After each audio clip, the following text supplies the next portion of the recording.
And welcome सत श्री अकाल जी। मैं हाँ हरजोत कौर तुहाडा सारिਆਂ ਦਾ स्वागत करदी हाँ जी तुहाडे अपने मनपसंद इमीग्रेशन शो उडारी विदेशों ਨੂੰ। सो ਅੱਜ ਦੇ ਸ਼ੋਅ ਵਿੱਚ ਆਪਾਂ ਕੈਨੇਡਾ ਦੇ ਅਪਡੇਟਸ ਉੱਪਰ ਗੱਲ ਕਰਾਂਗੇ, ਕਿਸ ਤਰ੍ਹਾਂ ਦੇ ਰਿਜ਼ਲਟਸ ਆ ਰਹੇ ਨੇ, ਕਿੰਨੇ ਕੁ ਡਿਲੇ ਚੱਲ ਰਿਹਾ, ਕਿੰਨਾ ਕੁ ਰਿਫਿਊਜ਼ਲ ਰੇਟ ਹੈ, ਸਕਸੈਸ ਰੇਟ ਕਿੰਨਾ ਕੁ ਹੈ, ਇਸ ਸਭ ਦੇ ਉੱਪਰ ਗੱਲ ਕਰਾਂਗੇ। ਨਾਲ ਦੀ ਨਾਲ ਆਸਟ੍ਰੇਲੀਆ ਬਾਰੇ ਵੀ ਖਾਸ ਤੌਰ ਤੇ ਗੱਲ ਕਰਾਂਗੇ, ਕਿਵੇਂ ਤੁਸੀਂ 6 ਤੋਂ 7 ਲੱਖ ਦੇ ਬਜਟ ਦੇ ਵਿੱਚ ਆਸਟ੍ਰੇਲੀਆ ਦਾ ਵੀਜ਼ਾ ਲੈ ਸਕਦੇ ਹੋ ਤੇ ਲੋ ਬਜਟ ਵਾਲੇ ਜਿਨ੍ਹਾਂ ਦਾ ਲੋ ਆਇਲ ਸਕੋਰ ਹੈ, ਲੋ ਪਰਸੈਂਟੇਜ ਹੈ, ਉਹ ਵੀ ਕਿਵੇਂ ਜੋ ਹੈ ਆਸਟ੍ਰੇਲੀਆ ਦਾ ਵੀਜ਼ਾ ਹਾਸਿਲ कर सकते हैं। उसे सारी जानकारी शो विच अज असीं शामिल करन जा रहे हैं, इसलिए शो पूरा तुसीं शुरू तो लैके अखीर तक ध्यान नाल वेखना ते सुनना है। ते अज दी डिस्कशन दे लई साडे नाल स्टूडियो विच मौजूद ने जी हैडकुआटर ऑफ इमीग्रेशन सर्विसेज तो visa expert mister Shavi Tiwana ji. बहुत बहुत स्वागत है जी, सत श्री अकाल जी।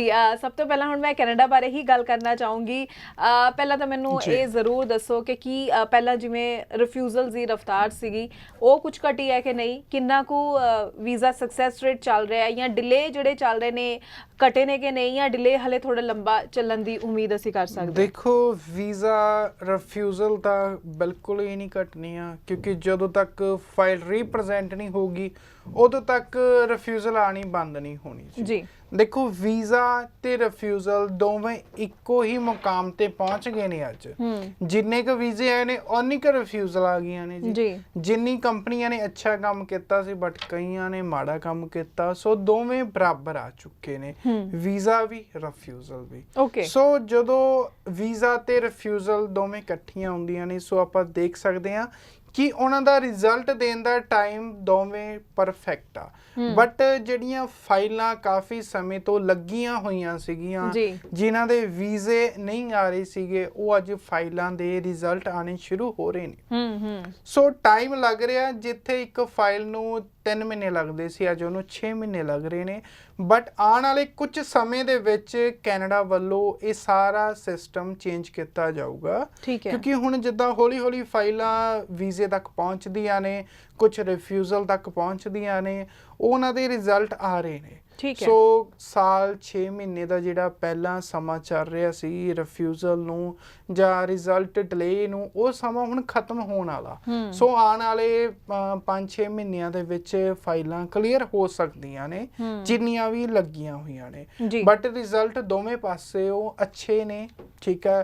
अच्छी रीप्रजेंट वीज़े तक आ, माड़ी रीप्रजेंट रिफ्यूजल तक आ। बट कैनेडा दे विच देखो, जे तुसी वीज़ा लेना चाहते हो तुसी आओ साडे कोल, तुहानू वीज़ा लेके देवांगे। तुहाडे आइल्स चों बैंड घट ने, गैप आ, लो परसेंट आ, तां कोई प्रॉब्लम नहीं आ। वीज़ा ऑफिसर तुहानू वीज़ा देऊगा, क्योंकि कैनेडा दे विच ESL कोर्स बनिया। ESL इंग्लिश सैकेंड लैंगुएज दा तुहाडे 6 इंच बैंड नहीं हैगे, तुसी ESL कोर्स ले सकते हो। जे 1-2 मॉड्यूल च बैंड स्कोर घट आ, ਉਹਨੂੰ ਤੁਹਾਡੇ ਪ੍ਰੋਗਰਾਮ 'ਚ ਅਪਲੋਡ ਕਰੀਦਾ ਹੁੰਦਾ ਜਿਹੜਾ ਤੁਸੀਂ ਕਾਲਜ ਦੇ ਵਿੱਚ ਲੈ ਰਹੇ ਹੋ। ਜੇ ਤੁਸੀਂ ਡਿਗਰੀ ਡਿਪਲੋਮਾ ਪੜ੍ਹਨਾ, ਉਹਦੇ ਨਾਲ ਹੀ ਸੇਮ ESL ਕੋਰਸ ਸਿਲੈਕਟ ਕਰੋ ਜੇ ਤੁਹਾਡੇ 6 ਇੰਚ ਨਹੀਂ ਹੈਗੇ।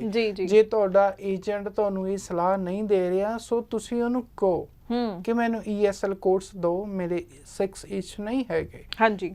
प्लस जो तुसी डिग्री डिप्लोमा पढ़ना वो तुसी सिलेक्ट करो, वेखो तुहाडी रैलीवेंसी कित्थे बनदी पई आ जी। क्योंकि स्टूडेंट्स नू इन्ना क तां पता हुंदा ही आ कि मैं +2 पास आ, सो +2 पास नू किहड़ा कोर्स मिलदा, कॉमर्स वाले नू किहड़ा कोर्स मिलदा, आपां अपनी स्टडी दी रैलीवेंस वेख सकदे आ। इन्नी क तां समझ आपां नू हैगी है, जे आपां आइल्स कीती आ सो तुहाडे कोल काफ़ी नॉलेज आ गई है, तुसी वीज़ा हासिल कर सकदे हो ਤੁਹਾਡੇ ਏਜੰਟ ਦੇ ਨਾਲ ਮਿਲ ਕੇ। ਦੇਖੋ ਕੱਲਾ ਏਜੰਟ ਵੀ ਵੀਜ਼ਾ ਨਹੀਂ ਲੈ ਸਕਦਾ, ਕੱਲਾ ਸਟੂਡੈਂਟ ਵੀ ਵੀਜ਼ਾ ਨਹੀਂ ਲੈ ਸਕਦਾ, ਦੋਵਾਂ ਨੂੰ ਇਕੱਠੇ ਮਿਲ ਕੇ ਹੀ ਵੀਜ਼ਾ ਮਿਲਦਾ ਹੁੰਦਾ। ਬਿਲਕੁਲ ਸਟੂਡੈਂਟ ਨੂੰ ਸੱਚ ਦੱਸਣਾ ਪੈਂਦਾ ਕਿ ਤੁਹਾਡੀ ਕਿਉਂ ਗੈਪ ਪਿਆ, ਕੀ ਪ੍ਰੋਬਲਮ ਸੀ। ਸੋ ਏਜੰਟ ਦਾ ਕੰਮ ਹੁੰਦਾ ਉਹਨੂੰ ਜਸਟੀਫਿਕੇਸ਼ਨ ਦੇਣਾ ਜੀ। ਸੋ ਦੋਵੇਂ ਜਦੋਂ ਨਾਲ ਮਿਲਣਗੇ, ਅੱਛੇ ਸਲਾਹਕਾਰ ਤੇ ਅੱਛਾ ਸਟੂਡੈਂਟ, ਉਦੋਂ ਵੀਜ਼ਾ ਮਿਲੂਗਾ। ਇੱਕ ਅੱਛੀ ਫਾਈਲ ਸੀਗੀ ਜਿਹਨੂੰ ਮਾੜੇ ਪਰਸਨ ਨੇ ਇੱਕ ਵੀਜ਼ੇ ਦੇ ਮੁਕਾਮ ਤੱਕ ਨਹੀਂ ਪਹੁੰਚਾਇਆ ਜੀ। ਸੋ ਤੁਸੀਂ ਹੈਡਕੁਆਟਰ ਆਓ, ਤੁਹਾਡੀ ਅਸੈਸਮੈਂਟ ਹੋਊਗੀ ਫਾਈਲ ਦੀ, ਤੁਹਾਨੂੰ ਕਿਵੇਂ ਤੇ ਕਿੱਦਾਂ ਵੀਜ਼ਾ ਮਿਲੂਗਾ, ਇਹ ਚੀਜ਼ਾਂ ਤੁਹਾਨੂੰ ਦੱਸੀਆਂ ਜਾਣਗੀਆਂ। ਸੋ ਆਪਾਂ ਕਾਫੀ ਸਟੂਡੈਂਟ ਵੀਜ਼ੇ ਦੇ ਮੁਕਾਮ ਤੱਕ ਪਹੁੰਚਾਏ ਨੇ, ਜਿਨ੍ਹਾਂ ਦੇ ਆਇਲਸ 'ਚ ਪਰਸੈਂਟ ਘੱਟ ਸੀਗੇ ਜਾਂ ਬੈਂਡ ਘੱਟ ਸੀ, ਗੈਪ ਸੀ, ਸਾਰਾ ਕੁਛ ਸੀਗਾ ਉਹਨਾਂ ਦਾ ਲੋ, ਬਟ ਫਿਰ ਵੀ ਉਹ ਵੀਜ਼ੇ ਦੇ ਮੁਕਾਮ ਤੱਕ ਪਹੁੰਚ ਗਏ ਨੇ। ਸੋ ਜਿਹੜੇ ਹੁਣ ਸਟੂਡੈਂਟ ਨਵੇਂ ਅਪਲਾਈ ਕਰਨਾ ਚਾਹੁੰਦੇ ਨੇ, ਦੇਖੋ ਉਹਨਾਂ ਲਈ ਜਨਵਰੀ ਇਨਟੇਕ ਕਲੋਜ਼ ਆ। ਓਵਰਆਲ ਜੇ ਕਿਸੇ ਇੱਕ ਦੋ ਕਾਲਜ 'ਚ ਓਪਨ ਵੀ ਹੋਇਆ ਤਾਂ ਉਹਨਾਂ ਨੂੰ ਜਨਵਰੀ ਲਗਾਉਣ ਦਾ ਕੋਈ ਫਾਇਦਾ ਨਹੀਂ, ਕਿਉਂਕਿ ਸਮਾਂ ਘੱਟ ਰਹਿ ਜਾਊਗਾ।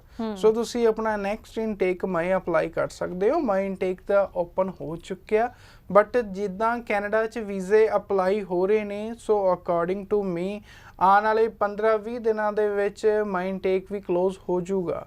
ਸੋ ਜਿਹੜੇ ਕੈਨੇਡਾ ਜਾਣਾ ਚਾਹੁੰਦੇ ਨੇ ਉਹ ਕੈਨੇਡਾ ਜਾ ਸਕਦੇ ਨੇ, ਕਿਉਂਕਿ ਕੈਨੇਡਾ ਦਾ ਵੀਜ਼ਾ ਲੈਣਾ ਤੁਹਾਡੇ ਏਜੰਟ ਦੇ ਹੱਥ 'ਚ ਹੁੰਦਾ। ਉਹਨੇ ਕਿੱਦਾਂ ਰਿਪਰੈਜ਼ੈਂਟ ਕੀਤੀ ਆ, ਐਮਬੈਸੀ ਨੇ ਤਾਂ ਵੀਜ਼ਾ ਦੇਣ ਦੀਆਂ ਕੰਡੀਸ਼ਨਾਂ ਬਣਾ ਦਿੱਤੀਆਂ ਨੇ, ਉਹ ਕੰਡੀਸ਼ਨ ਨੂੰ ਫੋਲੋ ਤੁਸੀਂ ਤੇ ਤੁਹਾਡੇ ਏਜੰਟ ਨੇ ਕਰਨਾ। ਜੇ ਤੁਸੀਂ ਉਹਨੂੰ ਫੋਲੋ ਕਰ ਰਹੇ ਹੋ ਤੁਹਾਨੂੰ ਵੀਜ਼ਾ ਮਿਲ ਜਾਊਗਾ, ਫੋਲੋ ਨਹੀਂ ਕੀਤਾ ਰਿਫਿਊਜ਼ਲ ਮਿਲਣੀ ਆਮ ਜੀ ਗੱਲ ਹੋ ਜਾਂਦੀ ਹੈ। ਫਿਰ ਬਿਲਕੁਲ ਸਹੀ ਕਿਹਾ ਤੁਸੀਂ। ਬਾਕੀ ਸਟੂਡੈਂਟਸ ਨੂੰ ਵੀ ਜ਼ਰੂਰ ਕਹਿਣਾ ਚਾਹਾਂਗੇ, ਤੁਸੀਂ ਸ਼ੋਅ ਵੇਖ ਰਹੇ ਹੋ, ਤੁਹਾਡਾ ਕੋਈ ਆਪਣਾ ਸਵਾਲ ਹੈ, ਤੁਹਾਡੀ ਪ੍ਰੋਫਾਈਲ ਨਾਲ ਜੁੜਿਆ ਕੋਈ ਸਵਾਲ ਹੈ ਤਾਂ ਲਗਾਤਾਰ ਨੰਬਰ ਵੀ ਡਿਸਪਲੇ ਹੋ ਰਿਹਾ ਜੀ। ਸ਼ੋਅ ਦੇ ਵਿੱਚ ਕਾਲਸ ਰਿਸੀਵ ਨਹੀਂ ਕਰ ਰਹੇ ਹਾਂ, ਪਰ ਤੁਸੀਂ ਕਾਲ ਅਗਰ ਕਰਦੇ ਹੋ ਤਾਂ ਹੈੱਡਕੁਆਟਰ ਆਫ ਇਮੀਗ੍ਰੇਸ਼ਨ ਸਰਵਿਸਿਜ਼ ਦੀ ਜੋ ਟੀਮ ਹੈ ਉਹ ਤੁਹਾਡੇ ਨਾਲ ਰਾਬਤਾ ਕਾਇਮ ਕਰੇਗੀ। ਸ਼ੋਅ ਦੇ ਦੌਰਾਨ ਵੀ ਕਾਲ ਕਰ ਸਕਦੇ ਹੋ, ਸ਼ੋਅ ਤੋਂ ਬਾਅਦ ਵੀ ਸੇਮ ਇਸ ਨੰਬਰ ਤੇ ਕਾਲ ਕਰਕੇ ਤੁਸੀਂ ਜਾਣਕਾਰੀ ਜ਼ਰੂਰ ਲੈ ਸਕਦੇ ਹੋ। ਪਟਿਆਲਾ ਵਿੱਚ ਇਹਨਾਂ ਦਾ ਆਫਿਸ ਹੈ, ਤੁਸੀਂ ਜਦੋਂ ਵੀ ਚਾਹੋ ਆਪਣੇ ਡਾਕੂਮੈਂਟਸ ਲੈ ਕੇ ਵਿਜ਼ਿਟ ਕਰੋ। WhatsApp ਵੀ ਕਰ ਸਕਦੇ ਹੋ ਤੁਸੀਂ ਆਪਣੇ ਡਾਕੂਮੈਂਟਸ, ਤਾਂ ਕਿ ਫਟਾਫਟ ਜੋ ਹੈ ਅਸੈਸਮੈਂਟ ਹੋ ਸਕੇ, ਤੁਹਾਨੂੰ ਇੱਕ ਵਧੀਆ ਸਲਾਹ ਮਿਲੇ, ਵਧੀਆ ਗਾਈਡੈਂਸ ਮਿਲੇ ਤੇ ਤੁਸੀਂ ਆਪਣੇ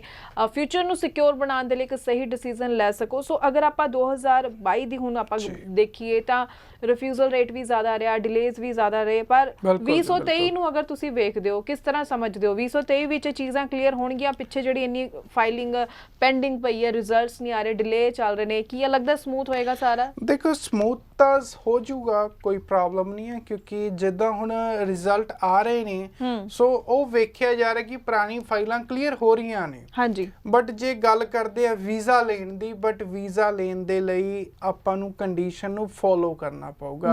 ਤੁਹਾਨੂੰ ਸਲਾਹਕਾਰ ਇਹੋ ਜਿਹਾ ਚਾਹੀਦਾ ਜਿਹੜਾ ਤੁਹਾਨੂੰ ਵੀਜ਼ੇ ਦੇ ਮੁਕਾਮ ਤੱਕ ਪਹੁੰਚਾਏ। ਦੇਖੋ ਹੈੱਡਕੁਆਟਰ ਦੇ ਵਿੱਚ ਜਿੰਨੇ ਵੀ ਕੇਸਿਸ ਆਏ ਨੇ ਸਾਰੇ ਵੀਜ਼ੇ ਦੇ ਮੁਕਾਮ ਤੱਕ ਪਹੁੰਚੇ ਨੇ, ਬਟ ਜਦੋਂ ਸਟੂਡੈਂਟਸ ਨੇ ਕਹਿਤਾ ਕਿ ਨਹੀਂ ਮੈਂ ਇੱਥੇ ਨਹੀਂ ਮੈਂ ਉੱਥੇ ਜਾਣਾ, ਸੋ ਉਹ ਕੇਸ ਅਸੀਂ ਵਾਪਸ ਕੀਤੇ ਨੇ, ਕਿਉਂਕਿ ਜਦੋਂ ਪਤਾ ਸੀ ਵੀ ਵੀਜ਼ਾ ਨਹੀਂ ਆਣਾ, ਸੋ ਕਿਉਂ ਕੇਸ ਫੜੀਦਾ। ਸੋ ਜਦੋਂ ਤੁਸੀਂ ਵੀਜ਼ਾ ਲੈਣਾ ਤੁਹਾਨੂੰ ਕੰਡੀਸ਼ਨ ਦਿੱਤੀ ਜਾਂਦੀ ਆ, ਪ੍ਰੋਵਿੰਸ ਦਿੱਤਾ ਜਾਂਦਾ ਤੇ ਲੋਕੇਸ਼ਨ ਦੱਸੀ ਜਾਂਦੀ ਹੈ, ਉਸ ਅਕੋਰਡਿੰਗ ਤੁਹਾਡਾ ਵੀਜ਼ਾ ਆਂਦਾ ਹੁੰਦਾ। ਬਟ ਵੀਜ਼ਾ ਲੈਣ ਦੇ ਲਈ ਤੁਹਾਨੂੰ ਖੁਦ ਆਪਣੇ ਆਪ ਡਿਸੀਜਨ ਨਹੀਂ ਲੈਣਾ। ਤੁਸੀਂ ਵੀਜ਼ਾ ਚਾਹੀਦਾ ਆਪਣੇ ਏਜੰਟ ਨੂੰ ਦੱਸੋ ਵੀ ਤੁਸੀਂ ਇੱਥੇ ਇਦਾਂ ਕਰਨਾ, ਸੋ ਤੁਹਾਨੂੰ ਉਸ ਅਕੋਰਡਿੰਗ ਦੱਸੂਗਾ ਕਿ ਤੁਸੀਂ ਇਸ ਲੋਕੇਸ਼ਨ ਦੇ ਵਿੱਚ ਇਹ ਪੜ੍ਹ ਕੇ ਇਦਾਂ PR ਲੈ ਸਕਦੇ ਹੋ, ਇਦਾਂ ਤੁਸੀਂ ਆਪਣਾ ਫਿਊਚਰ ਸਾਕਾਰ ਕਰ ਸਕਦੇ ਹੋ। ਜਦੋਂ ਤੁਸੀਂ ਆਪਣੀ ਮਨਮਰਜ਼ੀ ਕਰਦੇ ਹੋ ਸੋ ਉਹਦੇ ਨਾਲ ਵੀਜ਼ਾ ਨਹੀਂ ਆਉਂਦਾ, ਫਿਰ ਰਿਫਿਊਜ਼ਲ ਮਿਲਦੀ ਹੁੰਦੀ ਆ। ਸੋ ਇੱਕ ਫਾਈਲ ਆ ਉਹਦਾ ਕੈਨੇਡਾ ਆਸਟ੍ਰੇਲੀਆ ਹਰ ਪਾਸਿਓ ਵੀਜ਼ਾ ਆਣਾ, ਬਟ ਅੱਜ ਉਹ ਫਾਈਲ ਵੀ ਰਿਫਿਊਜ਼ ਹੋਈ ਪਈ ਆ। ਉਹ ਆਪਾਂ ਇਹ ਨਹੀਂ ਕਹਿ ਸਕਦੇ ਕਿ ਫਾਈਲਾਂ ਜ਼ਿਆਦਾ ਹੋਣ ਕਰਕੇ ਤੁਹਾਡਾ ਵੀਜ਼ਾ ਰਿਫਿਊਜ਼ ਹੋਇਆ ਕੈਨੇਡਾ ਦੇ ਵਿੱਚ। ਹੁਣ ਮੇਰੇ ਕੋਲ ਕੈਨੇਡਾ ਦੀਆਂ ਕਾਫੀ ਫਾਈਲਾਂ ਆਈਆਂ ਨੇ ਜਿਨ੍ਹਾਂ ਦੇ ਵੀਜ਼ੇ ਰਿਫਿਊਜ਼ ਹੋਏ ਨੇ, ਹਾਂਜੀ, ਬਟ ਅੱਗੇ ਏਜੰਟ ਨੇ ਕਿਹਾ ਗਿਆ ਜੀ ਫਾਈਲਾਂ ਜ਼ਿਆਦਾ ਸੀਗੀਆਂ ਤਾਂ ਵੀਜ਼ਾ ਰਿਫਿਊਜ਼ ਹੋ ਗਿਆ, ਇੱਦਾਂ ਦਾ ਕੁਝ ਨਹੀਂ ਆ। ਫਾਈਲ ਨੂੰ ਸਹੀ ਤਰੀਕੇ ਨਾਲ ਰੀਪ੍ਰੈਜ਼ੈਂਟ ਕਰਦੇ ਤਾਂ ਵੀਜ਼ਾ ਮਿਲ ਜਾਂਦਾ। ਹੁਣ ਜਿੰਨੀ ਵੀ ਫਾਈਲਾਂ ਸਾਡੇ ਕੋਲ ਲੱਗਦੀਆਂ ਨੇ ਰੀਪ੍ਰੈਜ਼ੈਂਟ ਅੱਛੀ ਹੁੰਦੀ ਆ, ਵੀਜ਼ੇ ਦੇ ਮੁਕਾਮ ਤੱਕ ਪਹੁੰਚਾਇਆ ਜਾਂਦਾ। ਸਾਡੇ ਇਮੀਗ੍ਰੇਸ਼ਨ ਲਾਅਰ ਨਹੀਂ ਕੈਨੇਡਾ ਦੇ ਵਿੱਚ, IRCC ਮੈਂਬਰਸ ਵੱਲੋਂ ਫਾਈਲ ਨੂੰ ਰੀਪ੍ਰੈਜ਼ੈਂਟ ਕੀਤਾ ਜਾਂਦਾ, ਵੀਜ਼ਾ ਮਿਲਦਾ। ਜਿਹੜੇ ਅੱਜ ਕੈਨੇਡਾ ਨੂੰ ਪਿਆਰ ਕਰਦੇ ਨੇ, ਉੱਥੇ ਜਾਣਾ ਚਾਹੁੰਦੇ ਨੇ, ਉਹਨਾਂ ਨੂੰ ਕੈਨੇਡਾ ਵੀਜ਼ਾ ਦਊਗਾ, ਬਟ ਤੁਹਾਨੂੰ ਇੱਕ ਸਹੀ ਏਜੰਟ ਚੁਣਨਾ ਪਊਗਾ ਜਿਹੜਾ ਤੁਹਾਨੂੰ ਵੀਜ਼ੇ ਦੇ ਮੁਕਾਮ ਤੱਕ ਪਹੁੰਚਾਊਗਾ। ਸੋ ਤੁਸੀਂ ਜੇ ਕਿਸੇ ਹੋਰ ਪਰਸਨ ਕੋਲ ਜਾ ਵੀ ਰਹੇ ਹੋ ਸੋ ਪਹਿਲਾਂ ਉਹਦੇ ਲੱਗੇ ਵੀਜ਼ੇ ਦੇਖੋ, ਉਹਦਾ ਸਕਸੈਸ ਰੇਟ ਦੇਖੋ, ਫਿਰ ਅਪਲਾਈ ਕਰੋ। ਜੀ ਬਿਲਕੁਲ। ਜਿਵੇਂ ਤੁਸੀਂ ESL ਕੋਰਸ ਦੀ ਗੱਲ ਕਰਦੇ ਹੋ, ਅੱਜ ਹੀ ਨਹੀਂ ਤੁਸੀਂ ਆਪਣੇ ਕਈ ਸ਼ੋਜ਼ ਵਿੱਚ ਪਹਿਲਾਂ ਵੀ ESL ਕੋਰਸ ਦੀ ਗੱਲ ਕੀਤੀ ਹੈ, ਤਾਂ ਕਿੰਨੇ ਕੁ ਆਪਾਂ ਮਿਨੀਮਮ IELTS ਸਕੋਰ ਵਾਲੇ ਸਟੂਡੈਂਟ ਨੂੰ ESL ਕੋਰਸ ਲਗਾ ਕੇ ਉਸਦੀ ਪ੍ਰੋਫਾਈਲ ਨੂੰ ਇੱਕ ਸਟਰੋਂਗ ਪ੍ਰੋਫਾਈਲ ਬਣਾ ਸਕਦੇ ਹਾਂ ਤੇ ਤਾਂ ਕਿ ਜਿਸ ਦੇ ਉੱਪਰ ਸਕਸੈਸ ਰੇਟ ਦੇ ਚਾਂਸਸ ਵੱਧ ਜਾਣ? ਦੇਖੋ ਜਦੋਂ 6 ਇੰਚ ਬੈਂਡ ਨਹੀਂ ਹੈਗੇ ਕਿਸੇ ਵੀ ਸਟੂਡੈਂਟਸ ਦੇ, ਚਾਹੇ ਉਹ ਅੰਡਰ ਗ੍ਰੈਜੂਏਸ਼ਨ ਅਪਲਾਈ ਕਰ ਰਹੇ ਆ ਚਾਹੇ ਉਹ ਪੋਸਟ ਗ੍ਰੈਜੂਏਸ਼ਨ ਅਪਲਾਈ ਕਰ ਰਹੇ ਆ, ਜਦੋਂ ਤੁਹਾਡੇ 6 ਇੰਚ ਬੈਂਡ ਨਹੀਂ ਆ ਤੁਸੀਂ ESL ਕੋਰਸ ਚੁਣੋ। ESL ਕੋਰਸ ਉਹਨਾਂ ਨੇ ਬਣਾਇਆ ਇਸ ਲਈ ਆ ਕਿ ਜਦੋਂ ਤੁਸੀਂ ਇੱਕ ਕੰਟਰੀ ਤੋਂ ਦੂਜੀ ਕੰਟਰੀ ਜਾ ਰਹੇ ਹੋ, ਲੈਂਗੁਏਜ ਸਕੋਰ ਦਾ ਜਿਹੜਾ ਟੈਸਟ ਤੁਸੀਂ ਦਿੱਤਾ ਹੋ ਜੇ ਤੁਹਾਡੇ 1-2 ਮੋਡਿਊਲ ਦੇ ਵਿੱਚ ਜਾਂ ਲੈਵਲ ਤੁਹਾਡਾ ਡਾਊਨ ਰਹਿ ਗਿਆ ਤਾਂ ਤੁਸੀਂ ਇਹ ਕੋਰਸ ਚੁਣ ਲਓ। ਅਸੀਂ ਤੁਹਾਨੂੰ ਸਟੱਡੀ ਦੇ ਨਾਲ ਨਾਲ ਲੈਂਗੁਏਜ ਕੋਰਸ ਵੀ ਪੜ੍ਹਾ ਰਹੇ ਹਾਂ। ਹਰ ਇੱਕ ਕੰਟਰੀ 'ਚ ਲੈਂਗੁਏਜ ਕੋਰਸ ਹੁੰਦਾ। ਜੇ ਤੁਸੀਂ ਫਰਾਂਸ ਜਾ ਰਹੇ ਹੋ ਤੇ ਫ੍ਰੈਂਚ ਦਾ ਕੋਰਸ ਮਿਲੂਗਾ, ਜੇ ਤੁਸੀਂ ਸਪੇਨ ਜਾ ਰਹੇ ਹੋ ਤੁਹਾਨੂੰ ਸਪੈਨਿਸ਼ ਪ੍ਰੋਗਰਾਮ ਮਿਲਣਗੇ। ਜੇ ਹੁਣ ਆਪਾਂ ਪਿੱਛੇ ਜੀ ਯੂਕਰੇਨ ਦੀ ਗੱਲ ਕਰਦੇ ਹਾਂ ਤਾਂ ਯੂਕਰੇਨ ਦੇ ਵਿੱਚ ਵੀ ਐਦਾਂ ਦੇ ਪ੍ਰੋਗਰਾਮ ਸੀਗੇ। ਸੋ ਕੈਨੇਡਾ 'ਚ ਵੀ ESL ਕੋਰਸ ਆ, ਆਸਟ੍ਰੇਲੀਆ 'ਚ LE ਚੱਲਦਾ, UK 'ਚ EPP ਚੱਲਦਾ। ਜਦੋਂ ਤੁਹਾਡੀ ਲੈਂਗੁਏਜ ਸਕੋਰ ਘੱਟ ਹੋਣ ਉਦੋਂ ਤੁਸੀਂ ਐਦਾਂ ਦੇ ਕੋਰਸ ਸਿਲੈਕਟ ਕਰੋ ਲੈਂਗੁਏਜ ਦੀ। ਜਦੋਂ ਲੈਂਗੁਏਜ ਸਕੋਰ ਦੀ ਰਿਕੁਆਇਰਮੈਂਟ ਪੂਰੀ ਆ ਉਦੋਂ ਤੁਹਾਨੂੰ ਇਹ ਕੋਰਸ ਲੈਣ ਦੀ ਲੋੜ ਹੀ ਨਹੀਂ ਆ, ਕਿਉਂਕਿ ਤੁਹਾਡੀ ਫਾਈਲ ਦੇ ਵਿੱਚ ਉਸ ਚੀਜ਼ ਦੀ ਲੋੜ ਨਹੀਂ ਹੈਗੀ। ਕਿਉਂਕਿ ਜਦੋਂ ਆਪਾਂ ਵੀਜ਼ਾ ਅਪਲਾਈ ਕੀਤਾ ਲੈਂਗੁਏਜ ਸਕੋਰ ਪਰਫੈਕਟ ਆ, ਗੈਪ ਘੱਟ ਆ, ਠੀਕ ਹੈ, 1-2 ਸਾਲ ਦਾ ਗੈਪ ਆ। ਕੁਝ ਪਰਸਨ ਉਹ ਗੈਪ ਦੀ ਜਸਟੀਫਿਕੇਸ਼ਨ ਨਹੀਂ ਦਿੰਦੇ। ਜੇ ਇਹ ਨਹੀਂ ਆ ਕਿ ਗੈਪ ਆ, ਬਿਨਾ ਕੋਈ ਡਾਕੂਮੈਂਟ ਲਾਏ ਤੁਸੀਂ ਫਾਈਲ ਨੂੰ ਅਪਲਾਈ ਕਰਤਾ, ਬਟ ਤੁਸੀਂ ਆਪਣੀ SOP ਦੇ ਵਿੱਚ ਤਾਂ ਦੱਸੋ ਨਾ ਤੁਸੀਂ ਇੰਨੇ ਟਾਈਮ 'ਚ ਤੁਸੀਂ ਕੀ ਕੀਤਾ। ਬਿਲਕੁਲ, ਕਿਉਂਕਿ ਦੇਖੋ ਜੇ ਸਾਲ ਦਾ ਗੈਪ ਆ, ਨਹੀਂ ਤੁਸੀਂ ਕੋਈ ਡਾਕੂਮੈਂਟ ਲਗਾ ਰਹੇ, ਨਹੀਂ ਕੁਝ ਕੀਤਾ ਤਾਂ ਉਹ ਵੱਖਰੀ ਗੱਲ ਆ। ਬਟ SOP 'ਚ ਮੈਂਸ਼ਨ ਕਰੋ ਕਿ ਮੇਰਾ ਇੰਨੇ ਸਾਲ ਦਾ ਗੈਪ ਸੀ, ਸੋ ਮੈਂ ਇਹ ਚੀਜ਼ ਕਰਦਾ ਰਿਹਾ, ਸੋ ਸਾਡੇ ਕੋਲ ਪੇਮੈਂਟ ਦੀ ਪ੍ਰੋਬਲਮ ਸੀ ਜਾਂ ਅਦਰ ਕੋਈ ਹੋਰ ਚੀਜ਼ ਦੀ ਪ੍ਰੋਬਲਮ ਸੀ ਜਿਸ ਕਰਕੇ ਅਸੀਂ ਨਹੀਂ ਆਏ। ਹੁਣ ਮੇਰੇ ਕੋਲ ਇੱਕ ਕੇਸ ਆਇਆ ਸੀ ਜਿਨ੍ਹਾਂ ਨੇ ਸਟੂਡੈਂਟਸ ਨੇ ਘੱਟੋ ਘੱਟ 1 ਸਾਲ ਦਾ ਗੈਪ ਆਪਣੀ ਸਟੱਡੀ ਦੇ ਵਿੱਚ ਪਾਇਆ ਸੀ। ਇੱਕ ਰੀਜ਼ਨ ਸੀ ਕਿ ਮੇਰੇ ਕਜ਼ਨ ਦੀ ਮੈਰਿਜ ਕਰਕੇ ਮੈਂ ਡਿਲੇ ਕੀਤਾ ਆਪਣਾ ਉੱਥੇ ਜਾਣ ਦਾ। ਸੋ ਤੁਸੀਂ ਇਦਾਂ ਦੇ ਰੀਜ਼ਨ ਦੱਸ ਸਕਦੇ ਹੋ ਜੇ ਤੁਹਾਡਾ ਇਦਾਂ ਦਾ ਜੈਨੂਇਨ ਰੀਜ਼ਨ ਪਿਆ ਸਾਲ ਦੇ ਗੈਪ ਦੇ ਵਿੱਚ। ਤਾਂ ਇਹ ਨਹੀਂ ਹੈ ਕਿ ਇਹ ਚੀਜ਼ ਤੁਸੀਂ ਐਮਬੈਸੀ ਨੂੰ ਦੱਸ ਨਹੀਂ ਸਕਦੇ, ਇਦਾਂ ਦਾ ਕੁਝ ਨਹੀਂ ਆ। ਤੁਸੀਂ ਆਪਣਾ ਗੈਪ ਦੱਸ ਰਹੇ ਹੋ, ਉਹਨੂੰ ਜਸਟੀਫਿਕੇਸ਼ਨ ਦੇ ਰਹੇ ਹੋ ਕਿਉਂ ਤੁਸੀਂ ਇੰਨਾ ਲੇਟ ਪੜ੍ਹਾਈ ਲਈ ਕੈਨੇਡਾ ਅਪਲਾਈ ਕੀਤਾ। ਸੋ ਇਦਾਂ ਦੀਆਂ ਗੱਲਾਂ ਹੁੰਦੀਆਂ ਨੇ, ਕਿਉਂਕਿ ਜ਼ਰੂਰੀ ਨਹੀਂ ਆ ਕਿ ਝੂਠ ਬੋਲ ਕੇ ਜਾਂ ਗੈਪ ਦੇ ਵਿੱਚ ਕੋਈ ਡਾਕੂਮੈਂਟ ਲਗਾ ਕੇ ਇਹਨੂੰ ਪੂਰਾ ਕਰਨਾ ਪੈਂਦਾ। ਨਹੀਂ, ਸਹੀ ਸਲਾਹ ਜਿਹੜਾ ਤੁਹਾਡਾ ਏਜੰਟ ਤੁਹਾਨੂੰ ਦੇ ਰਿਹਾ, ਸੋ ਉਹੀ ਸਹੀ ਰੀਪ੍ਰੈਜ਼ੈਂਟ ਅੱਗੇ ਅੰਬੈਸੀ ਨੂੰ ਦੇਣੀ ਪੈਂਦੀ ਹੁੰਦੀ ਆ, ਤਾਂ ਅੰਬੈਸੀ ਵੀਜ਼ਾ ਦੇ ਦਿੰਦੀ ਆ। ਸੋ ਇਦਾਂ ਦੀਆਂ ਚੀਜ਼ਾਂ ਨਹੀਂ ਹੈਗੀਆਂ ਕਿ ਗੈਪ ਆ ਤਾਂ ਉਹਨੂੰ ਤੁਸੀਂ ਡਾਕੂਮੈਂਟ ਲਗਾ ਕੇ ਹੀ ਪੂਰਾ ਕਰਨਾ, ਜਸਟੀਫਿਕੇਸ਼ਨ ਦੇ ਕੇ ਵੀ ਤੁਸੀਂ ਗੈਪ ਨੂੰ ਕਲੀਅਰ ਕਰ ਸਕਦੇ ਹੋ। ਜੀ ਬਿਲਕੁਲ। ਸੋ ਇਹ ਜਸਟੀਫਿਕੇਸ਼ਨ ਜਿਹੜੀ ਬੜੀ ਜੈਨੂਇਨ ਹੋਣੀ ਚਾਹੀਦੀ ਹੈ ਤੇ ਇੱਕ ਚੰਗਾ ਕੰਸਲਟੈਂਟ ਹੀ ਤੁਹਾਨੂੰ ਜੈਨੂਇਨ ਵੇ ਦੇ ਨਾਲ ਹਰੇਕ ਚੀਜ਼ ਪ੍ਰੋਵਾਈਡ ਕਰਵਾਏਗਾ ਔਰ ਤੁਹਾਡੀ ਪ੍ਰੋਫਾਈਲ ਨੂੰ ਸਟਰੋਂਗ ਕਰੇਗਾ। ਬਾਕੀ ਜਿਸ ਵੀ ਕੰਸਲਟੈਂਟ ਕੋਲ ਜਾਂਦੇ ਹੋ ਤਾਂ ਪਹਿਲਾਂ ਲੱਗੇ ਵੀਜ਼ੇ ਉੱਤੇ ਜ਼ਰੂਰ ਵੇਖਿਆ ਕਰੋ ਕਿ ਕਿਸ ਤਰ੍ਹਾਂ ਦੀ ਪ੍ਰੋਫਾਈਲਸ ਉੱਪਰ ਉਹਨਾਂ ਨੇ ਹੁਣ ਤੱਕ ਕੰਮ ਕੀਤਾ ਹੈ, ਕਿੰਨੀਆਂ ਕੁ ਚੈਲੰਜਿੰਗ ਪ੍ਰੋਫਾਈਲਸ ਉੱਪਰ ਉਹਨਾਂ ਨੇ ਕੰਮ ਕੀਤਾ ਔਰ ਸਕਸੈਸਫੁਲੀ ਵੀਜ਼ਾ ਲੈ ਕੇ ਆਏ ਨੇ। ਕਿਉਂਕਿ ਅੱਜ ਦੇ ਟਾਈਮ ਵਿੱਚ ਅਸੀਂ ਇਹੀ ਦੇਖ ਰਹੇ ਹਾਂ ਕਿ ਜਿੰਨੇ ਵੀ ਜ਼ਿਆਦਾਤਰ ਰਿਫਿਊਜ਼ਲਸ ਆ ਰਹੇ ਨੇ ਉਹ ਕਿਤੇ ਨਾ ਕਿਤੇ ਮਿਸਟੇਕਸ ਨੇ, ਰੈਲੀਵੈਂਟ ਕੋਰਸ ਨਹੀਂ ਚੂਜ਼ ਕੀਤਾ ਗਿਆ ਜਾਂ ਫਿਰ SOP ਵਿੱਚ ਚੀਜ਼ਾਂ ਕਲੀਅਰ ਨਹੀਂ ਹੈ ਜਾਂ ਫਿਰ ਸਹੀ ਪ੍ਰੋਵਿੰਸ ਦੀ ਚੋਣ ਨਹੀਂ ਕੀਤੀ ਗਈ। ਇਹ ਬਹੁਤ ਚੀਜ਼ਾਂ ਸਭ ਇੱਕ ਨਾਲ ਇੱਕ ਚੀਜ਼ ਜੁੜੀ ਹੁੰਦੀ ਹੈ। ਇਸ ਲਈ ਅਸੀਂ 7 ਬੈਂਡ ਸਕੋਰ IELTS ਸਕੋਰ ਵਾਲਿਆਂ ਦੇ ਵੀ ਰਿਫਿਊਜ਼ਲ ਲੱਗੇ ਵੇਖੇ ਨੇ। ਸੋ ਇੱਥੋਂ ਪਤਾ ਚੱਲਦਾ ਕਿ ਸਿਰਫ IELTS ਸਕੋਰ ਹੀ ਤੁਹਾਡਾ ਵੀਜ਼ਾ ਕਨਫਰਮ ਨਹੀਂ ਕਰਦਾ, ਬਾਕੀ ਸਭ ਤਾਣਾ ਬਾਣਾ ਜੋ ਕਿ ਆਪਾਂ ਕੋਰਸ ਦੀ ਰੈਲੀਵੈਂਸੀ ਕਹਿ ਲਈਏ, SOP ਦੀ ਜਿਵੇਂ ਆਪਾਂ ਹਰ ਵਾਰੀ ਜ਼ਿਕਰ ਕਰਦੇ ਹੀ ਆ, ਇਹ ਸਭ ਚੀਜ਼ਾਂ ਦਾ ਵੀ ਸਹੀ ਤਰੀਕੇ ਨਾਲ ਮੇਨਟੇਨ ਹੋਣਾ ਬਹੁਤ ਜ਼ਰੂਰੀ ਹੈ, ਜੋ ਕਿ ਇੱਕ ਚੰਗਾ ਕੰਸਲਟੈਂਟ ਹੀ ਕਰ ਸਕਦਾ। ਇਸ ਲਈ ਚੰਗੇ ਕੰਸਲਟੈਂਟ ਦੀ ਚੋਣ ਜ਼ਰੂਰ ਕਰਿਆ ਕਰੋ। ਇੱਕ ਸਵਾਲ ਹੋਰ ਕੈਨੇਡਾ ਦਾ ਲਵਾਂਗੀ, ਉਸ ਤੋਂ ਬਾਅਦ ਮੈਂ ਆਸਟ੍ਰੇਲੀਆ ਦੀ ਗੱਲ ਕਰਾਂਗੀ। ਪ੍ਰੋਵਿੰਸ ਦੀ ਜਦ ਆਪਾਂ ਗੱਲ ਕਰਦੇ ਹਾਂ, ਪ੍ਰੋਵਿੰਸ ਦੀ ਚੋਣ ਕਿੰਨੀ ਕੁ ਜ਼ਰੂਰੀ ਹੈ ਔਰ ਅੱਜ ਦੇ ਟਾਈਮ ਵਿੱਚ ਅਗਰ ਅਸੀਂ ਦੇਖੀਏ ਤਾਂ ਕਿਹੜੇ ਪ੍ਰੋਵਿੰਸ ਦੇ ਵਿੱਚ ਅਗਰ ਸਟੂਡੈਂਟ ਅਪਲਾਈ ਕਰੇ ਤਾਂ ਉਸਦਾ ਸਕਸੈਸ ਰੇਟ ਵੀਜ਼ਾ ਦਾ ਵਧੀਆ ਆਉਣ ਦੀ ਉਮੀਦ ਕੀਤੀ ਜਾ ਸਕਦੀ ਹੈ। ਦੇਖੋ ਪ੍ਰੋਵਿੰਸ, ਹੁਣ ਜੇ ਆਪਾਂ ਓਨਟਾਰੀਓ ਦੀ ਗੱਲ ਕਰਦੇ ਹਾਂ ਤਾਂ ਬਹੁਤ ਐਪਲੀਕੇਸ਼ਨ ਆਣੇ ਉੱਥੇ ਜੀ। ਜਦੋਂ ਹੁਣ ਸਟੂਡੈਂਟ ਗਏ ਨੇ ਸੋ ਕੰਮ ਵੀ ਨਹੀਂ ਉਹਨਾਂ ਨੂੰ ਉੱਥੇ ਮਿਲਦਾ ਪਿਆ, ਕਿਉਂਕਿ ਬਹੁਤ ਸਟੂਡੈਂਟ ਹੋ ਗਿਆ, ਜਿੱਥੇ ਸਟੂਡੈਂਟ ਜ਼ਿਆਦਾ ਹੋ ਗਿਆ, ਜਿੱਥੇ ਰਹਿਣ ਨੂੰ ਥਾਂ ਨਹੀਂ ਮਿਲਦੀ ਪਈ, ਕੰਮ ਕਰਨ ਨੂੰ ਕੰਮ ਨਹੀਂ ਮਿਲਦਾ ਪਿਆ, ਤਾਂ ਇਦਾਂ ਦੀ ਥਾਂ ਤੇ ਤੁਹਾਨੂੰ ਜਾਣ ਦਾ ਫਾਇਦਾ ਕੋਈ ਨਹੀਂ ਆ। ਤੁਸੀਂ ਹੋਰ ਲੋਕੇਸ਼ਨਾਂ 'ਚ ਜਾਓ। ਦੇਖੋ ਕੈਨੇਡਾ ਦੇ ਵਿੱਚ ਬਹੁਤ ਪ੍ਰੋਵਿੰਸ ਨੇ, 13-14 ਪ੍ਰੋਵਿੰਸਿਸ ਨੇ, ਤੁਸੀਂ ਉਹਨਾਂ 'ਚੋਂ ਕਿਤੇ ਵੀ ਜਾ ਸਕਦੇ ਹੋ। ਤੁਸੀਂ ਪੜ੍ਹਨ ਜਾਣਾ ਚਾਹੁੰਦੇ ਹੋ ਸੋ ਕਿਤੇ ਵੀ ਪੜ੍ਹ ਸਕਦੇ ਹੋ, ਤੁਹਾਨੂੰ ਹਰ ਇੱਕ ਲੋਕੇਸ਼ਨ ਸੇਮ ਮਿਲੂਗੀ। ਇਹ ਨਹੀਂ ਹੈ ਕਿ ਉਹੀ ਲੋਕੇਸ਼ਨ ਬਹੁਤ ਅੱਛੀ ਹੈ ਬਾਕੀ ਦੀ ਨਹੀਂ। ਅੱਛਾ, ਪੂਰਾ ਕੈਨੇਡਾ ਬਹੁਤ ਅੱਛਾ, ਤੁਸੀਂ ਕੈਨੇਡਾ 'ਚ ਕਿਤੇ ਵੀ ਪੜ੍ਹ ਸਕਦੇ ਹੋ ਜੀ। ਸੋ ਜਦੋਂ ਗੱਲ ਆ ਜਾਂਦੀ ਹੈ ਦੇਖੋ ਵੀਜ਼ੇ ਦੀ, ਬਟ ਵੀਜ਼ਾ ਪ੍ਰੋਪਰ ਤੁਸੀਂ ਹੁਣ ਦੱਸਿਆ ਨਾ ਕਿ ਕੀ ਚੀਜ਼ਾਂ ਚਾਹੀਦੀਆਂ ਨੇ ਵੀਜ਼ੇ ਦੇ ਜੀ ਲਈ। ਜੀ ਸੋ ਪ੍ਰੋਵਿੰਸ ਵੀ ਇੱਕ ਬਹੁਤ ਅਹਿਮ ਹਿੱਸਾ ਵੀਜ਼ੇ ਦਾ।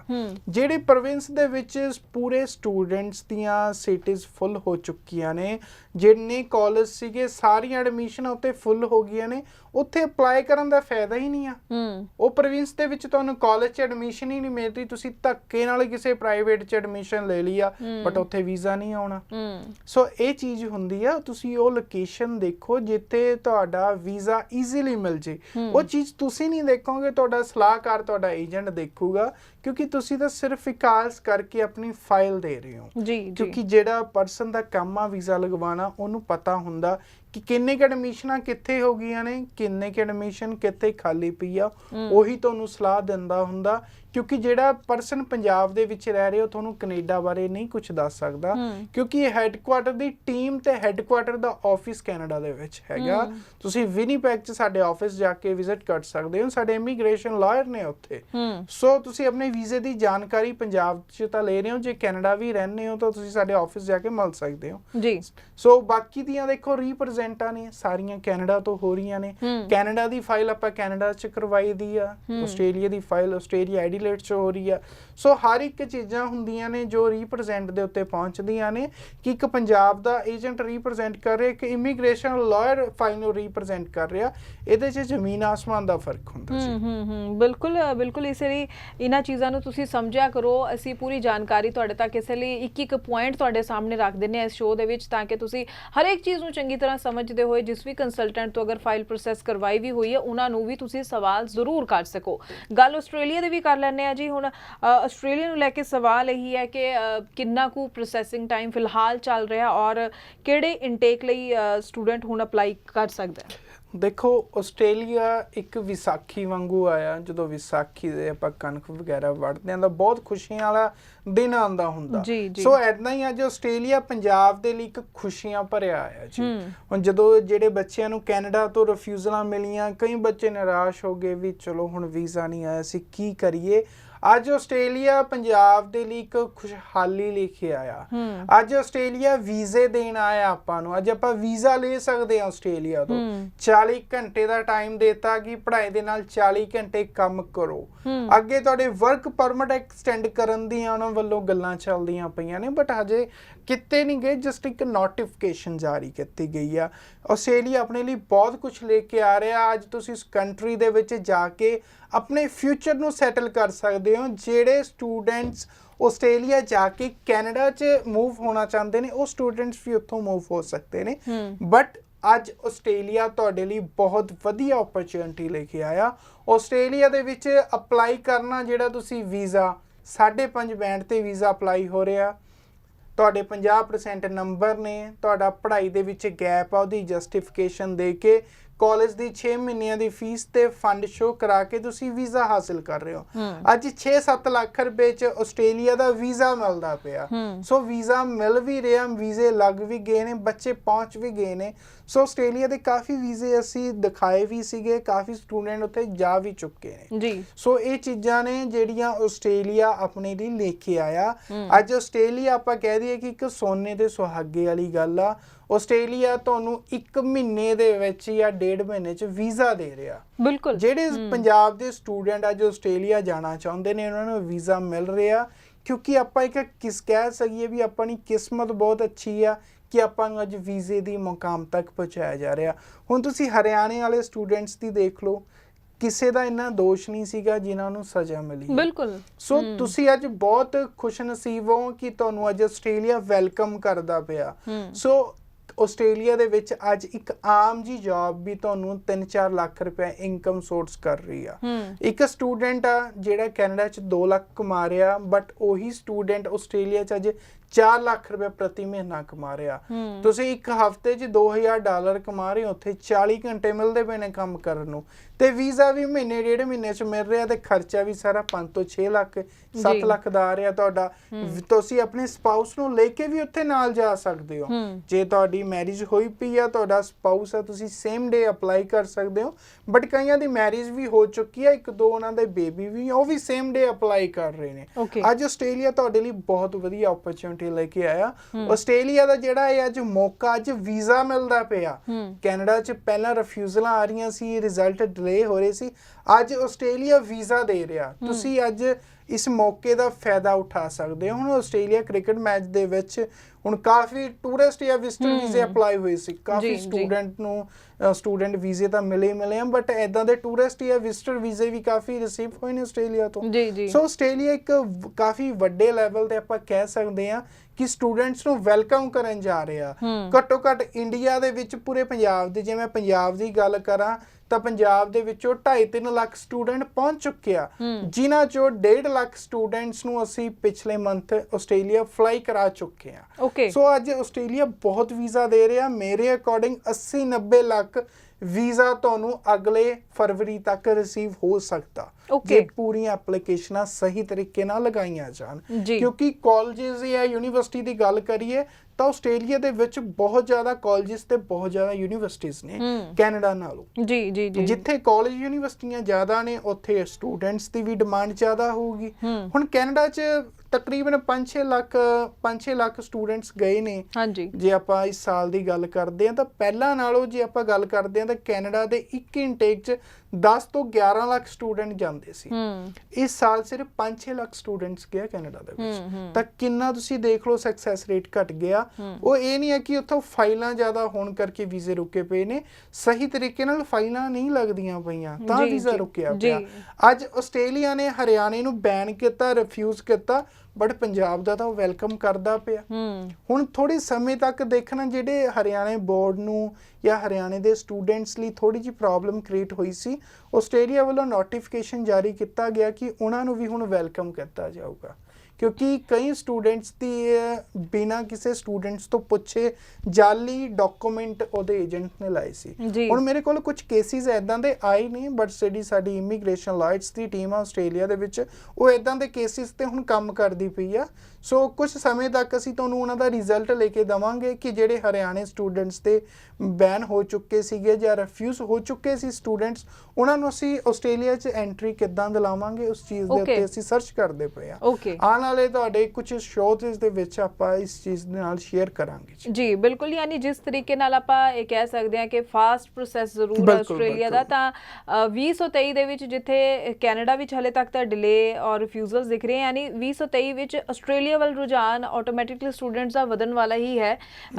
ਤੇ ਪਰ ਦੂਸਰੇ ਪਾਸੇ ਜਿਹੜੀਆਂ ਨਿਊ ਗਾਈਡਲਾਈਨਸ ਦੀ ਅਗਰ ਆਪਾਂ ਗੱਲ ਕਰ ਲੈਂਦੇ ਹਾਂ ਆਸਟ੍ਰੇਲੀਆ ਵੱਲੋਂ ਵਰਕ ਪਰਮਿਟ ਨੂੰ ਲੈ ਕੇ ਜਾਰੀ, ਹਲੇ ਪੂਰੀ ਜਾਣਕਾਰੀ ਜੋ ਹੈ ਹਲੇ ਪ੍ਰੋਪਰ ਨਹੀਂ ਆਈ ਹੈ, ਜੋ ਕਿ ਸ਼ਾਇਦ ਹਲੇ ਅਕਤੂਬਰ ਵਿੱਚ ਪੂਰੀ ਜਾਣਕਾਰੀ ਆਏਗੀ।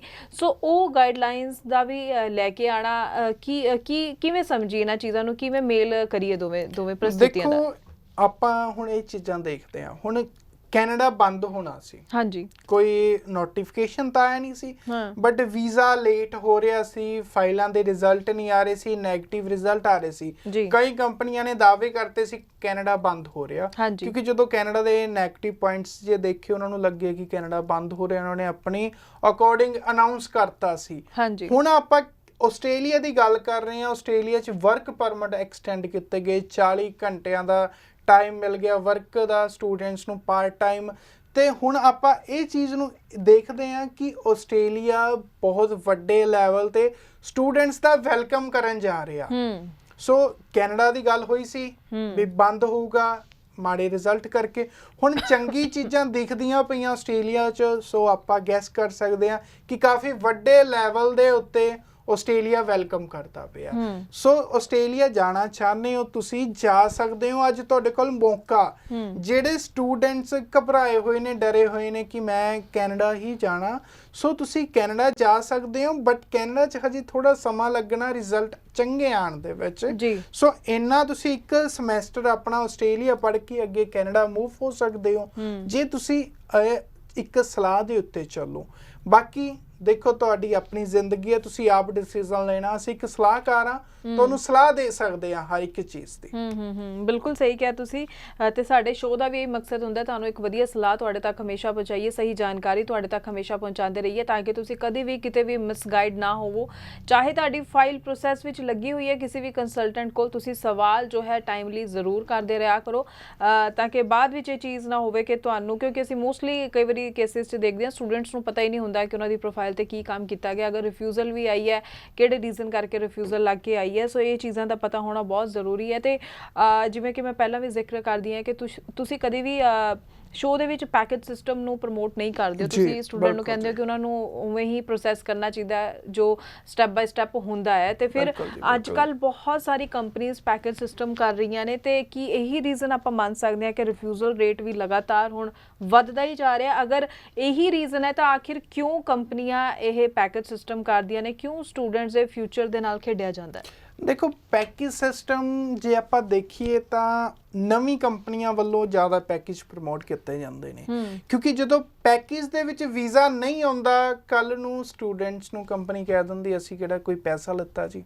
ਸੋ ਇੱਕ ਟਰਾਈ ਕੀਤਾ ਜਾਂਦਾ। ਦੇਖੋ, ਪੈਸਾ ਜਿਹੜਾ ਤੁਹਾਡੀ ਪੜ੍ਹਾਈ ਦੇ ਉੱਤੇ ਲੱਗਦਾ, ਤੁਸੀਂ ਘੱਟੋ ਘੱਟ 5-10 ਲੱਖ ਰੁਪਏ ਵੀ ਇੱਕ ਫਾਈਲ ਦੇ ਉੱਤੇ ਲਾ ਰਹੇ ਹੋ। ਜੇ ਉਹ ਫਾਈਲਾਂ ਦੀ ਗਿਣਤੀ 15-20 ਵੀ ਹੋਗੀ ਤਾਂ 15-20 ਲੱਖ ਇੱਕ ਆਮ ਜੀ ਗੱਲ ਆ, ਠੀਕ ਹੈ। ਇੱਕ ਬੱਚੇ ਤੇ ਲੱਗਣਾ ਜਾਂ 3 ਬੱਚਿਆਂ ਤੇ ਲੱਗਣਾ, ਇੱਕ ਕੰਪਨੀ ਕਿੱਦਾਂ ਇੰਨੇ ਬੱਚਿਆਂ ਦੇ ਉੱਤੇ ਇਨਵੈਸਟਮੈਂਟ ਕਰ ਦੂਗੀ? ਸੋ ਨਹੀਂ ਕਰ ਸਕਦੀ ਕੋਈ ਵੀ ਕੰਪਨੀ ਇੰਨੀ ਇਨਵੈਸਟਮੈਂਟ ਨਹੀਂ ਕਰਦੀ। ਉਹ ਤੁਹਾਨੂੰ ਇੱਕ ਸਿਰਫ ਬੇਵਕੂਫ ਬਣਾਇਆ ਜਾਂਦਾ ਕਿ ਪੈਸੇ ਵੀਜ਼ਾ ਲੱਗਣ ਤੋਂ ਬਾਅਦ ਲਵਾਂਗੇ। ਸੋ ਜਦੋਂ ਤੁਹਾਡੀ ਆਪਣੀ ਫਾਈਲ ਆ, ਤੁਹਾਡਾ ਆਪਣਾ ਹੱਕ ਬਣਦਾ ਫੀਸ ਐਂਡ ਅੱਗੇ ਜਿੰਨੇ ਵੀ ਖਰਚੇ ਆ ਰਹੇ ਉਹਨਾਂ ਨੂੰ ਪੇ ਕਰਨ ਦਾ। ਸੋ ਪੈਕੇਜ ਇੱਕ ਜੂਆ ਜੋ ਕਿ ਤੁਹਾਡੇ ਨਾਲ ਖੇਡਿਆ ਜਾਂਦਾ। ਅੱਗੇ ਉਹੀ ਫਾਈਲਾਂ ਬਿਨਾਂ ਫੀਸ ਭਰੇ ਐਮਬੈਸੀ 'ਚ ਸਬਮਿਟ ਹੁੰਦੀਆਂ ਨੇ। ਜਦੋਂ ਵੀਜ਼ਾ ਆ ਗਿਆ ਕੁਝ ਫਾਈਲਾਂ ਦਾ ਤਾਂ ਦੂਜੇ ਬੰਦੇ ਦੀ ਲੋਟਰੀ ਲੱਗ ਗਈ, ਸੋ ਤੁਹਾਡਾ ਨੁਕਸਾਨ ਹੋ ਗਿਆ। ਦੇਖੋ, ਮੈਂ ਤੁਹਾਡੇ ਸ਼ੋਅ ਦੇ ਵਿੱਚ ਸਾਫ਼ ਕਹਿ ਰਿਹਾ ਕਿ ਅਸੀਂ ਪੈਕੇਜ ਨਹੀਂ ਕਰਦੇ ਕਿਉਂਕਿ ਸਾਡਾ ਬਜਟ ਨਹੀਂ ਹੈਗਾ ਇੰਨੇ ਬੱਚਿਆਂ ਦੀ ਫੀਸ ਭਰਨ ਦਾ। ਜੀ, ਕਿਉਂਕਿ ਇੱਕ ਬੱਚੇ ਦੀ ਫੀਸ ਵੀ 6-7 ਲੱਖ ਰੁਪਏ ਹੁੰਦੀ, ਅਸੀਂ ਨਹੀਂ ਭਰ ਸਕਦੇ। ਬਾਕੀ ਜਿਹੜੇ ਕੰਪਨੀਆਂ ਪੈਕੇਜ ਕਰ ਰਹੀਆਂ ਨੇ, ਸੋ ਫੀਸ ਨਹੀਂ ਭਰ ਰਹੀਆਂ। ਉਹ ਤੁਹਾਡੀ ਫੀਸ ਵੀਜ਼ਾ ਲੱਗਣ ਤੋਂ ਬਾਅਦ ਜਿਹੜਾ ਤੁਹਾਡੇ ਨਾਲ ਦਾਅਵਾ ਕਰ ਰਹੀਆਂ ਨੇ, ਉਹ ਦਾਅਵਾ ਉਦੋਂ ਆ ਜਦੋਂ ਵੀਜ਼ਾ ਆਊਗਾ। ਬਟ ਵੀਜ਼ਾ ਲੈਣ ਦੀ ਕੋਸ਼ਿਸ਼ ਕੀਤੀ ਜਾ ਰਹੀ ਆ ਬਿਨਾਂ ਫੀਸ ਭਰੇ। ਬਿਨਾਂ ਫੀਸ ਭਰੇ ਪੈਕੇਜ ਦੇ ਵਿੱਚ ਕੋਸ਼ਿਸ਼ ਹੁੰਦੀ ਹੈ ਕਿ ਵੀਜ਼ਾ ਮਿਲ ਜੇ, ਬਟ ਉਹਦੇ 'ਚ ਵੀਜ਼ਾ ਨਹੀਂ ਮਿਲਦਾ। ਦੇਖੋ, ਆਪਾਂ ਕੋਸ਼ਿਸ਼ ਨਹੀਂ ਕਰਦੇ, ਆਪਾਂ ਵੀਜ਼ਾ ਲੈ ਕੇ ਦਿੰਦੇ ਆ। ਵੀਜ਼ਾ ਲੈਣ ਦੀਆਂ ਕੰਡੀਸ਼ਨਾਂ ਬਣੀਆਂ ਹੋਈਆਂ ਨੇ, ਉਹ ਕੰਡੀਸ਼ਨ ਨੂੰ ਤੁਸੀਂ ਪੂਰੀ ਕਰੋ, ਤੁਹਾਨੂੰ ਵੀਜ਼ਾ ਮਿਲੂਗਾ। ਕੋਈ ਵੀ ਪਰਸਨ ਤੁਹਾਡੀ ਫਾਈਲ ਦੇ ਉੱਤੇ ਪੈਸਾ ਨਹੀਂ ਲਗਾ ਸਕਦਾ। ਇਹ ਤੁਹਾਡੇ ਨਾਲ ਸਾਫ਼ ਸ਼ਬਦਾਂ ਦੇ ਵਿੱਚ ਮੈਂ ਕਹਿੰਦਾ ਝੂਠ ਬੋਲਿਆ ਜਾ ਰਿਹਾ। ਬਿਲਕੁਲ ਸਹੀ ਕਿਹਾ ਤੁਸੀਂ, ਕਿਉਂਕਿ ਜੇਕਰ ਤੁਸੀਂ ਐਲੀਜੀਬਲ ਹੋ ਤਾਂ ਤੁਹਾਨੂੰ ਪੈਕੇਜ ਕਰਨ ਦੀ ਵੀ ਲੋੜ ਨਹੀਂ ਪੈਣੀ। ਤੁਸੀਂ ਐਲੀਜੀਬਲ ਹੋ ਤਾਂ ਵੀਜ਼ਾ ਆਣਾ ਹੀ ਆਣਾ। ਸੋ ਬੇਸਿਕ ਚੀਜ਼ਾਂ ਨੂੰ ਤੁਸੀਂ ਖੁਦ ਵੀ ਸਮਝਿਆ ਕਰੋ। ਤੁਹਾਨੂੰ ਅਗਰ ਪਤਾ ਹੋਏਗਾ ਕਿ ਤੁਸੀਂ ਐਲੀਜੀਬਲ ਹੋ ਤਾਂ ਤੁਹਾਡੇ ਅੰਦਰ ਇੰਨਾ ਕੁ ਕੌਨਫੀਡੈਂਸ ਜ਼ਰੂਰ ਹੋਏਗਾ ਕਿ ਤੁਹਾਨੂੰ ਕੋਈ ਡਰ ਜਾਂ ਰਿਸਕ ਵਾਲੀ ਗੱਲ ਨਹੀਂ ਲੱਗੇਗੀ। ਤੁਹਾਨੂੰ ਨਹੀਂ ਲੱਗੇਗਾ ਕਿ ਸਾਨੂੰ ਪੈਕੇਜ ਕਰਨਾ ਚਾਹੀਦਾ ਜਾਂ ਫੀਸ ਆਫਟਰ ਵੀਜ਼ਾ ਦੇ ਵਿੱਚ ਜਾਣਾ ਚਾਹੀਦਾ। ਸੋ ਚੀਜ਼ਾਂ ਨੂੰ ਸਹੀ ਤਰੀਕੇ ਨਾਲ ਸਮਝਦੇ ਹੋਏ ਹੀ ਜੇਕਰ ਤੁਸੀਂ ਅਪਲਾਈ ਕਰਦੇ ਹੋ ਤਾਂ ਤੁਹਾਡੇ ਲਈ ਵੀ ਸੌਖਾ ਰਹਿੰਦਾ, ਔਰ ਤੁਸੀਂ ਜੈਨੂਇਨ ਵੇ ਦੇ ਨਾਲ ਚੱਲਦੇ ਹੋਏ ਅਗਰ ਆਪਣਾ ਵੀਜ਼ਾ ਲੈ ਕੇ ਆਉਂਦੇ ਹੋ ਤਾਂ ਤੁਹਾਡਾ ਫਿਊਚਰ ਵੀ ਸਿਕਿਉਰ ਜ਼ਰੂਰ ਹੁੰਦਾ। ਤੇ ਜਦੋਂ ਆਪਾਂ ਆਸਟ੍ਰੇਲੀਆ ਦੀ ਗੱਲ ਕਰਦੇ ਹਾਂ, ਕੈਨੇਡਾ ਵਿੱਚ ਤਾਂ 1 ਵਾਰੀ 2 ਵਾਰ 3 ਵਾਰ ਰਿਫਿਊਜ਼ਲ ਆਏ, ਰੀਅਪਲਾਈ ਨਾਲ ਦੀ ਨਾਲ ਹੋ ਜਾਂਦਾ ਹੈ। ਪਰ ਜਿਵੇਂ ਆਪਾਂ ਆਸਟ੍ਰੇਲੀਆ ਦੀ ਗੱਲ ਕਰੀਏ, ਰਿਫਿਊਜ਼ਲ ਤੋਂ ਬਾਅਦ ਸੇਮ ਪ੍ਰੋਫਾਈਲ ਤੇ ਰੀਅਪਲਾਈ ਨਹੀਂ ਹੋ ਪਾਉਂਦਾ। ਕਿਸ ਤਰ੍ਹਾਂ ਦੀਆਂ ਚੇਂਜਸ ਪ੍ਰੋਫਾਈਲ ਦੇ ਵਿੱਚ ਹੋਣੀਆਂ ਚਾਹੀਦੀਆਂ ਦੁਬਾਰਾ ਅਪਲਾਈ ਕਰਨ ਵੇਲੇ? ਦੇਖੋ, ਸਭ ਤੋਂ ਪਹਿਲਾਂ ਤਾਂ ਸਟੂਡੈਂਟਸ ਨੂੰ ਨਾ ਬਹੁਤ ਜ਼ਿਆਦਾ ਮਿਸਗਾਈਡ ਕੀਤਾ ਗਿਆ ਪੂਰਾ। ਜੇ ਪੰਜਾਬ ਦੀ ਗੱਲ ਕਰੀਏ ਤਾਂ 80% ਬੱਚੇ ਇੱਦਾਂ ਦੇ ਨੇ ਜਿਨ੍ਹਾਂ ਨੂੰ ਮਿਸਗਾਈਡ ਬਹੁਤ ਕੀਤਾ ਗਿਆ। 10-20% ਸਟੂਡੈਂਟਸ ਨੇ ਜਿਹੜੇ ਮਿਸਗਾਈਡ ਨਹੀਂ ਹੋਏ ਤਾਂ ਅੱਗੇ ਵੀਜ਼ੇ ਦੇ ਮੁਕਾਮ ਤੱਕ ਪਹੁੰਚ ਗਏ ਨੇ। ਅੱਜ ਕਾਫੀ ਪਤਾ ਨਹੀਂ ਕਿੱਥੋਂ ਇੱਦਾਂ ਦੀਆਂ ਗੱਲਾਂ ਫੈਲਦੀਆਂ ਹੁੰਦੀਆਂ ਨੇ ਕਿ ਆਸਟ੍ਰੇਲੀਆ ਦੀ ਰਿਫਿਊਜ਼ਲ ਆ ਜੇ ਤੁਸੀਂ ਦੁਬਾਰੇ ਵੀਜ਼ਾ ਨਹੀਂ ਅਪਲਾਈ ਕਰ ਸਕਦੇ। ਇਹਦਾ ਤਾਂ ਕੁਝ ਨਹੀਂ ਆ। ਜਦੋਂ ਤੁਸੀਂ ਵੀਜ਼ਾ ਲੈਣ ਦੀ ਕੋਸ਼ਿਸ਼ ਕੀਤੀ ਆ ਗਲਤ ਫੰਡ ਲਾ ਕੇ, ਉਦੋਂ ਤੁਹਾਡਾ ਵੀਜ਼ਾ ਰਿਫਿਊਜ਼ ਹੋ ਗਿਆ। ਸੋ ਜਦੋਂ ਤੁਸੀਂ ਗਲਤ ਡਾਕੂਮੈਂਟ ਲਗਾ ਕੇ ਵੀਜ਼ਾ ਅਪਲਾਈ ਕੀਤਾ, ਉਦੋਂ ਤੁਹਾਨੂੰ ਕੰਟਰੀ ਨੇ ਬੈਨ ਕਰਤਾ ਸੀ। ਸੋ ਬਾਅਦ ਦੇ ਵਿੱਚ ਇੱਕ ਕੇਸ ਬਚਦਾ ਰਿਫਿਊਜ਼ਲ। ਰਿਫਿਊਜ਼ਲ ਕੋਈ ਗਲਤ ਆਪਾਂ ਕਹਿ ਦਈਏ ਨਾ, ਪ੍ਰੋਗਰਾਮ ਸਹੀ ਨਹੀਂ ਚੁਣਿਆ ਜਾਂ ਕੋਰਸ ਸਹੀ ਨਹੀਂ ਸੀਗਾ ਜਾਂ ਲੋਕੇਸ਼ਨ ਸਹੀ ਨਹੀਂ ਸੀ ਜਾਂ ਤੁਹਾਡਾ ਕਾਲਜ ਜਾਂ ਯੂਨੀਵਰਸਿਟੀ ਸਹੀ ਨਹੀਂ ਸੀ, ਉਸ ਕਰਕੇ ਤੁਹਾਨੂੰ ਰਿਫਿਊਜ਼ਲ ਮਿਲ ਗਈ ਆ। ਜੇ ਗਲਤ ਡਾਕੂਮੈਂਟ ਲਾਉਂਗੇ ਤਾਂ ਬੈਨ ਆ, ਠੀਕ ਹੈ ਨਾ। ਸੋ ਹੁਣ ਇਹ ਰਿਫਿਊਜ਼ਲ ਆਈ ਕਿਹਦੀ ਹੈ? ਜਿਹਦੀ ਫਾਈਲ ਦੇ ਵਿੱਚ ਕਿਤੇ ਨਾ ਕਿਤੇ ਕੋਈ ਕਮੀ ਰਹਿ ਗਈ ਆ।